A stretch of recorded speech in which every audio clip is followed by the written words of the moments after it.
Hello दोस्तों, ये है चैप्टर 24 ज्योग्राफी सीरीज का। और इस चैप्टर में हम बात करेंगे कोल्ड टेम्परेट ईस्टर्न मार्जिन या फिर लॉरेंशियन टाइप ऑफ क्लाइमेट के बारे में। ये जो क्लाइमेट होता है ये ब्रिटिश और साइबेरियन टाइप के बीच का क्लाइमेट होता है और इसके अंदर हमें मैरीटाइम और कॉन्टिनेंटल दोनों ही इफेक्ट देखने को मिलते हैं। जैसा कि आप इस फिगर में देख सकते हैं, ये हमें मिलता है सिर्फ दो रीजन्स में। एक नॉर्थ ईस्टर्न अमेरिका के अंदर, जिसमें कि eastern Canada, north eastern USA और न्यू फाउंडलैंड के इलाके आते हैं। इसको हम नॉर्थ अमेरिकन रीजन भी कह सकते हैं। और जो दूसरा रीजन है वो मिलता है ईस्टर्न पार्ट में एशिया के। इसके अंदर आते हैं eastern Siberia, northern China, Manchuria, Korea और नॉर्दर्न जापान। और इस रीजन को हम एशियाटिक रीजन कह सकते हैं। तो हमारे दो रीजन है, एक नॉर्थ अमेरिकन रीजन और एक एशियाटिक रीजन। सदर्न हेमिस्फीयर में हमें ये क्लाइमेट देखने को नहीं मिलता और उसका कारण हमने पहले भी डिस्कस किया था कि सदर्न हेमिस्फीयर में कॉन्टिनेंट्स जो है वो इतने चौड़े नहीं होते, इसलिए मैरीटाइम इन्फ्लुएंस बहुत ज्यादा होता है और क्लाइमेट जो है वो इक्वेबल ही रहता है। कॉन्टिनेंटैलिटी का असर यहाँ पे इतना देखने को नहीं मिलता, इसलिए सदर्न हेमिस्फीयर में लॉरेंशियन टाइप ऑफ क्लाइमेट नहीं मिलता। अब बात करते हैं यहाँ के क्लाइमेट की। जो लॉरेंशियन टाइप ऑफ क्लाइमेट होता है इसके अंदर कोल्ड ड्राई विंटर्स होती हैं और वार्म वेट समर्स होती हैं। जो विंटर का टेम्परेचर है वो फ्रीजिंग पॉइंट से नीचे चला जाता है और काफी बर्फ भी गिरती है। समर जो होती हैं वो गर्म होती हैं, बिल्कुल ट्रॉपिक्स की तरह। और अगर ऑफशोर कोल्ड करंट्स ना होते यहाँ पे आर्कटिक से आने वाले, तो गर्मियाँ और भी ज्यादा गर्म होती। बारिश जो होती है वो पूरे साल ही होती है, पर समर में थोड़ी सी ज्यादा होती है क्योंकि ईस्टर्ली विंड्स आती हैं ओशियन से। जो एनुअल प्रेसिपिटेशन है 30 से 60 इंच की, उसमें से 2/3 तो समर में ही होती है। सर्दियां जो होती हैं वो सूखी होती हैं, ड्राई होती हैं और ठंडी होती हैं क्योंकि जो विंड्स होती हैं वो काफी सूखी बहती हैं यहाँ पे, क्योंकि जो वेस्टर्लीज आ रही हैं वो कॉन्टिनेंट के अंदर से आती हैं, समुद्र से नहीं आती, इसलिए सूखी हवाएं ही बहती हैं। अब नॉर्थ अमेरिकन रीजन और एशियाटिक रीजन को एक एक करके देखते हैं। अगर नॉर्थ अमेरिकन रीजन की बात करें तो यहाँ पे एक सबसे इम्पोर्टेंट चीज है कि बारिश जो है वो पूरे साल ही होती है, यूनिफॉर्म बारिश होती है और समर में हल्की सी ज्यादा होती है। जैसा कि आप यहाँ देख सकते हैं, न्यूयॉर्क में एनुअल 41 इंच की बारिश होती है और जुलाई और अगस्त में सबसे ज्यादा बारिश होती है। और ऐसा कोई भी महीना नहीं है जो कि बिल्कुल ही सूखा हो, जब बारिश ना हो रही हो। अब ये जो यूनिफॉर्मिटी है बारिश की, ये ज्यादातर अटलांटिक के इन्फ्लुएंस के कारण होती है और ग्रेट लेक्स के कारण होती है। ग्रेट लेक्स जो है वो बहुत बड़े लेक्स हैं जो कि आपको नॉर्थ अमेरिका में देखने को मिलेंगे। जो वेस्टर्लीज हैं वो रॉकीज से आते हुए ग्रेट लेक्स से ऊपर से मॉइस्चर उठाते हुए यहाँ बारिश कर देती हैं और यहाँ ओशियानिक करंट्स का भी बहुत इंपॉर्टेंट रोल होता है। और जैसा कि हमने ओशियानिक स्ट्रीम्स के चैप्टर में देखा था, यहाँ पे गल्फ स्ट्रीम जो कि एक वार्म स्ट्रीम है वो लैब्राडोर करंट से जाके मिलती है जो कि कोल्ड होता है और ऐसा न्यू फाउंडलैंड के पास होता है और इसके कारण बनती है मिस्ट और फॉग और प्रेसिपिटेशन भी बढ़ जाती है।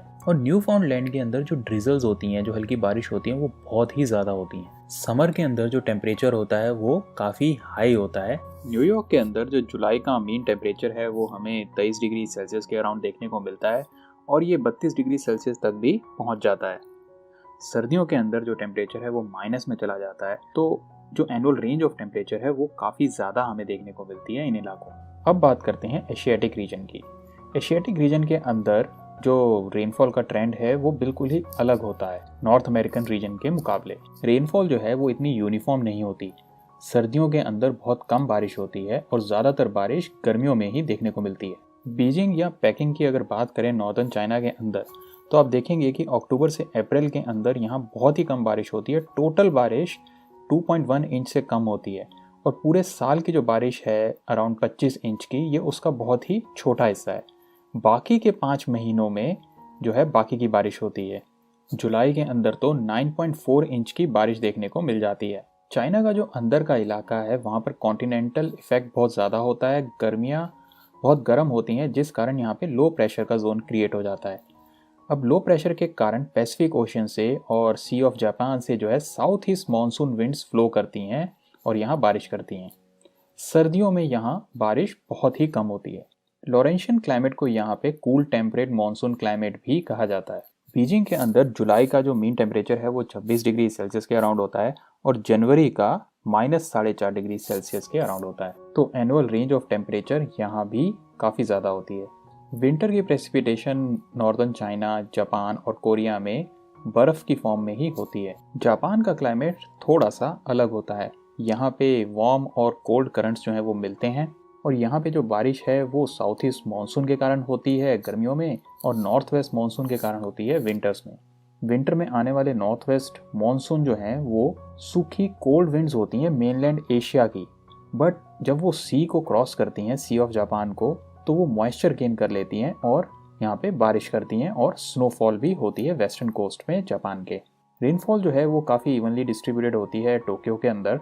2 मैक्सिमा हमें देखने को मिलते हैं, एक जून के अंदर जिसे प्लम रेन कहते हैं और दूसरी सितंबर के अंदर जिसे टाइफून रेन कहते हैं। जो विंडवर्ड स्लोप हैं जापानीज एल्प्स की वेस्ट में, वहाँ पे कुछ स्टेशंस पे 102 इंच से भी ज़्यादा की बारिश होती है और ज़्यादातर ये स्नो की फॉर्म में होती है। और यहाँ पे मैरीटाइम इन्फ्लुएंस के कारण भी टेम्परेचर जो है वो थोड़ा मॉडरेट रहता है। जो वार्म कुरोशियो करंट है उसके कारण जापान का जो क्लाइमेट है वो थोड़ा कम एक्सट्रीम रहता है। जब नॉर्थ से आने वाले कोल्ड ओयाशियो करंट से ये मिलता है तब फॉग और मिस्ट बनती है और यहाँ पे भी न्यू फाउंडलैंड जैसी कंडीशंस बन जाती हैं। फिशिंग जो है वो यहाँ पे एग्रीकल्चर से ज़्यादा इंपॉर्टेंट हो जाता है। अब बात करते हैं यहाँ की नेचुरल वेजिटेशन की। यहाँ की जो मेन वेजिटेशन है वो है कूल टेम्परेट फॉरेस्ट। जो हैवी रेनफॉल है और वार्म समर्स हैं और डैम्प एयर है उसके कारण फॉग बनती है और ये सभी जो है ये पेड़ों की ग्रोथ के लिए अच्छे होते हैं। फॉरेस्ट जो है वो ज़्यादातर कॉनिफेरस ही होते हैं। अब विंटर्स क्योंकि एक्सट्रीम होती है इसलिए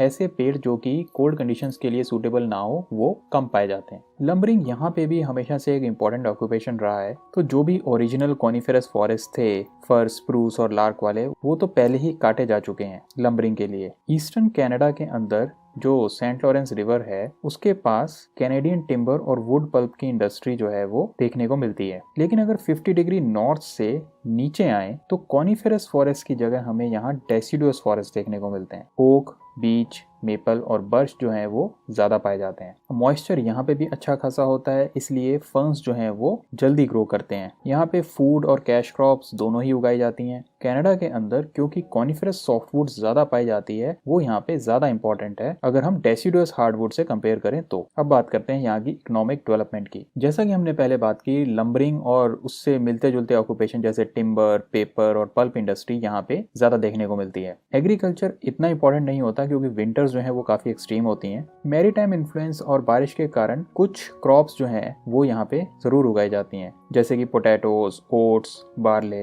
वगैरह। एशियाटिक रीजन के अंदर सोयाबीन, ग्राउंडनट, सीसम, टंग ऑयल और मलबेरी भी उगाए जाते हैं। फार्मर्स जो है वो ज्यादातर डेयरी फार्मिंग, हे कल्टीवेशन और कुछ माइल्ड इलाकों के अंदर फ्रूट्स भी उगाते हैं। नोवा स्कॉशिया की एनापोलिस वैली जो है वो एप्पल्स के लिए दुनिया भर में जानी जाती है। फिशिंग जो है वो सबसे ज्यादा इंपॉर्टेंट इकोनॉमिक एक्टिविटी है लॉरेंशियन क्लाइमेट की। इसको थोड़ा डिटेल में देखते हैं। न्यू फाउंडलैंड जो है वो दुनिया के सबसे बड़े फिशिंग ग्राउंड्स में आता है और इसका कारण है इसकी ज्योग्राफी। फिश जो है वो छोटे छोटे मरीन ऑर्गेनिजम्स के ऊपर जिंदा रहती हैं जिन्हें की प्लैंकटन कहते हैं और वो यहाँ पे काफी मात्रा में पाए जाते हैं। वाटर जो है वो शैलो होता है और सनलाइट उसको पेनिट्रेट कर सकती है तो प्लैंकटन्स जो है वो यहाँ पे ज्यादा पाए जाते हैं। और जो कॉन्टिनेंटल शेल्व्स हैं उनकी स्लोप जो है वो जेंटल होती है और ये 200 माइल तक देखने को मिल जाती है साउथ ईस्ट में न्यूफाउंडलैंड के। सभी तरह की फिश यहाँ पे देखने को मिलती हैं, ना सिर्फ कनाडा या यूएसए में बल्कि Norway, France, Britain, Portugal, Denmark, Russia, Japan अपने फिशिंग फ्लीट्स यहाँ भेजते हैं फिशिंग करने के लिए। तो न्यूफाउंडलैंड के अंदर जो मेन ऑक्यूपेशन है वो फिशिंग ही है। यहाँ पे पेलागिक फिश जो कि सरफेस के पास रहती हैं और डिमर्सल फिश जो कि नीचे रहती हैं सी में, दोनों ही पकड़ी जाती हैं। जो मेन फिश है यहाँ पे जो पकड़ी जाती है वो है कॉड, जिसे अलग अलग तरीकों से कंज्यूम किया जाता है जैसे ड्राइड, सॉल्टेड, स्मोक्ड, कैंड या फिर पैक, और एक्सपोर्ट भी किया जाता है। कॉड लिवर ऑयल भी एक्सपोर्ट किया जाता है। कुछ और फिशेस जो यहाँ पे पकड़ी जाती हैं वो है हैडॉक, हेलीबर्ट, हेक, हेरिंग वगैरह। यहाँ पे अलग अलग फिशिंग क्राफ्ट्स और टेक्निक्स का इस्तेमाल किया जाता है। ट्रॉलर्स जो कि बड़े बड़े कोनिकल शेप्ड नेट्स को ड्रैग करते हैं उनका इस्तेमाल किया जाता है और ड्रिफ्टर्स जो कि रेक्टेंगुलर नेट्स लेकर जाते हैं उनका इस्तेमाल भी किया जाता है। इनमें रेडियो और रडार डिवाइसेस भी फिट की जाती हैं ताकि डेंस फॉग से बचा जा सके और कोलिजन से भी बचा जा सके आइसबर्ग्स वगैरह से। फ्रेश वाटर के अंदर भी यहाँ पे फिशिंग की जाती है जैसा कि सेंट लॉरेंस और ग्रेट लेक्स के इलाकों में मिलता है। वहाँ पे सैल्मन, ट्राउट, ईल्स वगैरह को पकड़ा जाता है। न्यूफाउंडलैंड के अंदर अटलांटिक कोस्ट में कई सारे इंपॉर्टेंट पोर्ट्स हैं और सेंट जॉन उनमें से एक है।